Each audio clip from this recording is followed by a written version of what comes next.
Hi നമസ്കാരം. സഹകാരി raise പ്ലസിലേക്ക് എൻ്റെ പ്രിയപ്പെട്ട കൂട്ടുകാർക്ക് എല്ലാവർക്കും സ്വാഗതം. യെസ്, നിരവധി വേക്കൻസികളുമായിട്ട് ഗ്രൂപ്പ് ഡി ഇങ്ങ് എത്തിയിരിക്കുകയാണ്. ഏകദേശം 25,000-ഓളം വേക്കൻസികളാണ് group D RRB group D എക്സാമിനായിട്ടുള്ളത് അല്ലേ. ഇപ്പോൾ ഉടനെ തന്നെ ലാസ്റ്റ് ഒരു എക്സാം നടന്നതേ ഉള്ളൂ. ഉടൻ തന്നെ വീണ്ടും ഒരു 25,000-ഓളം വേക്കൻസികൾ നമുക്ക് ഗ്രൂപ്പ് ഡി റിപ്പോർട്ട് ചെയ്തിരിക്കുകയാണ്. നമ്മളെ സംബന്ധിച്ചിടത്തോളം വലിയൊരു ഓപ്പർച്യൂണിറ്റിയാണ് ഗ്രൂപ്പ് ഡി എന്ന് പറയുന്നത്. പല മേഖലകളിൽ നമുക്ക് റെയിൽവേയിലെ പല മേഖലകളിലേക്ക് നമുക്ക് ജോലി കിട്ടുവാനുള്ള ഒരു മികച്ച ഒരു അവസരമാണ്.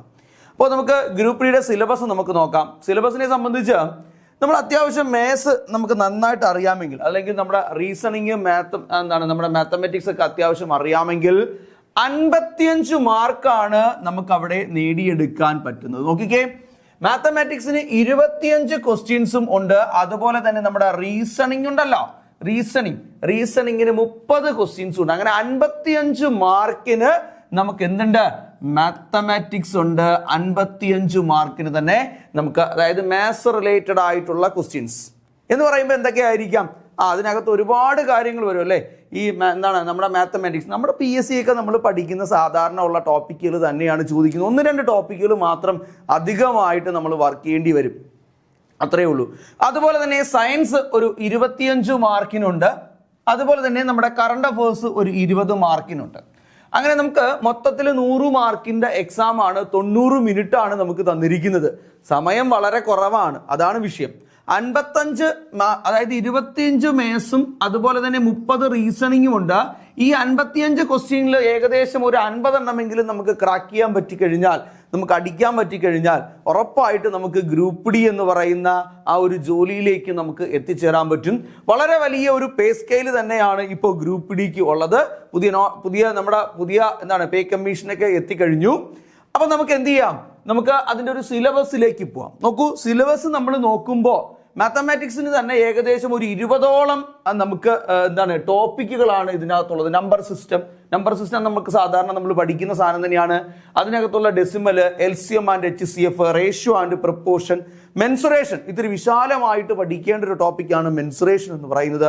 അതുപോലെ തന്നെ time and distance, profit and loss, percentage, geometry and trigonometry. നോക്കൂ, 2 ടോപ്പിക് ഇതാ ഇവിടെ നമ്മൾ പറയുന്ന ജോമെട്രി ആൻഡ് ട്രിഗണോമെട്രി എന്നൊരു ടോപ്പിക് ഉണ്ട്. നോക്കണ്ടല്ലേ, ഇത് നമ്മൾ അഡീഷണൽ ആയിട്ട് പഠിക്കേണ്ട ഒരു സാധനമാണ്. പിന്നെ സ്ക്വയർ ഉണ്ട്, സ്ക്വയർ റൂട്ട് ഉണ്ട്, കലണ്ടർ, ക്ലോക്ക്, ബോർഡ് മാത്സ് ഒക്കെ നമുക്ക് അത്യാവശ്യം അറിയാവുന്നതാണ്. Fractions, HCF, percentage, time and work, simple interest and compound interest, algebra നമ്മൾ സാധാരണ എന്ത് പഠിക്കാറില്ല, നമ്മുടെ PSC എക്സാമുകൾക്ക് അങ്ങനെ പഠിക്കാറില്ല. അപ്പൊ നമ്മൾ ഓൾജിബ്ര കൂടി നമ്മൾ എന്ത് ചെയ്യണം, കുറച്ച് കൂടുതലായിട്ട് നമ്മൾ പഠിക്കണം.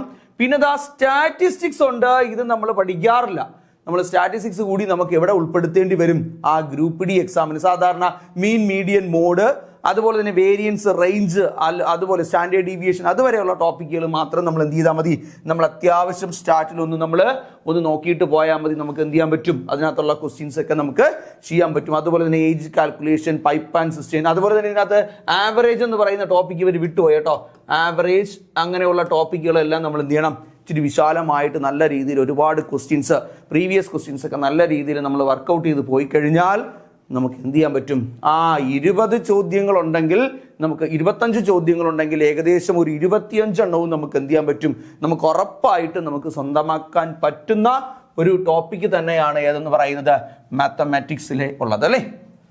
ഇനി നമുക്ക് റീസണിങ്ങിലേക്ക് വരികയാണ് എങ്കിൽ, റീസണിങ് എന്ന് പറയുമ്പോൾ analogy and similarity, coding and decoding, relationship, ജംബ്ലിംഗ്, അങ്ങനെ അതുപോലെ DI ഉണ്ട്. അതുപോലെ തന്നെ സിമിലാരിറ്റി, ഡിഫറൻസ് ഉണ്ട്. അതുപോലെ തന്നെ ക്ലാസിഫിക്കേഷൻ അല്ലേ, അത് ആൽഫബറ്റ് സീരീസ്, മാത്തമാറ്റിക്കൽ ഓപ്പറേഷൻസ്, അതുപോലെ തന്നെ വെൻ ഡയഗ്രാംസ്, അങ്ങനെയുള്ള ഒരുപാട് റീസണിങ്ങും നമുക്കുണ്ട്. അപ്പോൾ നമ്മൾ നമ്പർ ഓഫ് ക്വസ്റ്റ്യൻസ് റീസണിങ് പഠിക്കാൻ, അതായത് പ്രത്യേകിച്ച് പഠിപ്പിച്ചെടുക്കുക എന്ന് പറയുന്നത്, ഇതിന്റെ കോൺസെപ്റ്റ് എന്തായാലും എല്ലാവർക്കും ഒന്ന് സെറ്റ് ചെയ്ത് റെഡിയാക്കി തരാൻ പറ്റും.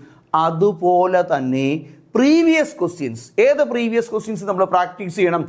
RRB ചോദിച്ചിട്ടുള്ള റീസണിങ്ങിന്റെ ക്വസ്റ്റ്യൻസ് എല്ലാം നമ്മൾ പ്രാക്ടീസ് ചെയ്യണം. RRB NTPC എക്സാമിന് ചോദിച്ചിട്ടുള്ള ക്വസ്റ്റ്യൻസ്, അണ്ടർ ഗ്രാജുവേറ്റ് ആയാലും ഗ്രാജുവേറ്റ് ആയാലും, അവിടെ നമുക്ക് റീസണിങ്ങിന് ചോദിച്ചിട്ടുള്ള ക്വസ്റ്റ്യൻസ് എല്ലാം നമ്മൾ നല്ല രീതിയിൽ നമ്മൾ പ്രാക്ടീസ് ചെയ്തിട്ട് പോകാനാണെങ്കിൽ ഒരു 2020 മുതൽ 2025 വരെയുള്ള പ്രീവിയസ് ക്വസ്റ്റ്യൻസ് നമ്മൾ നന്നായിട്ട് വർക്ക് ചെയ്തിട്ട് പോകുന്നു എങ്കിൽ നമുക്ക് എന്ത് ചെയ്യാൻ പറ്റും? റീസണിങ്ങും നമുക്ക് അത്യാവശ്യം നമുക്ക് അടിക്കാനായിട്ട് പറ്റും. ഇനി മാത്തമാറ്റിക്സും അതുപോലെ തന്നെ റീസണിങ്ങുമായി ബന്ധപ്പെട്ട കാര്യങ്ങളെല്ലാം ഞാൻ ഇവിടെ ഡീറ്റെയിൽ ആയിട്ട് നമുക്കതിൻ്റെ സിലബസിനെ കുറിച്ച് ഞാൻ പറഞ്ഞു കഴിഞ്ഞു. ഇനി ഇതിൻ്റെ സയൻസും അതുപോലെ തന്നെ കറണ്ട് അഫേഴ്സുകളും മറ്റ് ഫാക്കൽറ്റികളെല്ലാം വന്ന് നിങ്ങൾക്ക് കൃത്യമായിട്ട് പറഞ്ഞു തരും. അപ്പോൾ നിങ്ങൾ ആത്മാർത്ഥമായിട്ട് നിങ്ങൾ നല്ല രീതിയിൽ നിങ്ങൾ ഡെഡിക്കേറ്റ് ചെയ്ത് നിങ്ങൾ പഠിക്കാൻ തയ്യാറാണ് എങ്കിൽ 2026 തന്നെ നിങ്ങൾക്ക് ആ ഇന്ത്യയിലെ ഏറ്റവും വലിയൊരു പൊതുമേഖലാ സ്ഥാപനമായിട്ടുള്ള റെയിൽവേയിൽ നമുക്ക് എന്ത് കിട്ടും? നമുക്ക് ജോലിക്ക് കയറാം. നമുക്ക് ഒരുപാട് പോസ്റ്റുകളുണ്ട്. അവിടെ നിന്ന് പിന്നെ നമുക്ക് കയറിയതിന് ശേഷം നമുക്ക് പ്രൊമോഷൻ ടെസ്റ്റ് എഴുതി നമുക്ക് TTR, station master, assistant manager, station manager, അങ്ങനെയുള്ള നിരവധി പോസ്റ്റുകളിലേക്ക് നമുക്ക് പോകാനായിട്ട് പറ്റും. നല്ല ശമ്പള സ്കെയിലാണ്. കാശിന് വേണ്ടി നമ്മൾ വേറെ ഒരാളുടെ മുന്നിൽ നമ്മൾ പോയി നിൽക്കേണ്ട ആവശ്യമില്ല. നമുക്കൊരു ജോലിയുണ്ട്, നമ്മൾ വളരെ ഹാർഡ് വർക്ക് ചെയ്യാൻ നമ്മൾ തയ്യാറാണ്, നല്ല രീതിയിൽ പഠിച്ചൊരു ജോലി വാങ്ങിക്കാൻ നമ്മൾ തയ്യാറാണ് എങ്കിൽ കാശിന് വേണ്ടി നമ്മൾ ഒരാളെ മുന്നിൽ പോയി നമ്മൾ നിൽക്കേണ്ടി വരത്തില്ല. ഒരു ലോൺ എടുക്കാൻ വരെ വളരെ ഈസി ആയിട്ട് നമുക്ക് ജോലി ഉണ്ടെങ്കിൽ നമുക്ക് കിട്ടും. അപ്പോൾ ഹാർഡ് വർക്ക് ചെയ്യുക, നമ്മൾ കൂടെ ഉണ്ട്, നിങ്ങളോടൊപ്പം തന്നെ ഉണ്ട്. അപ്പോൾ എന്ത് ചെയ്യുക? ഒരുമിച്ച് പിടിച്ചാൽ നമുക്ക് സ്വന്തമാക്കാൻ പറ്റും. അപ്പോൾ വീണ്ടും കാണാം. അതുവരേക്കും good bye, all the very best.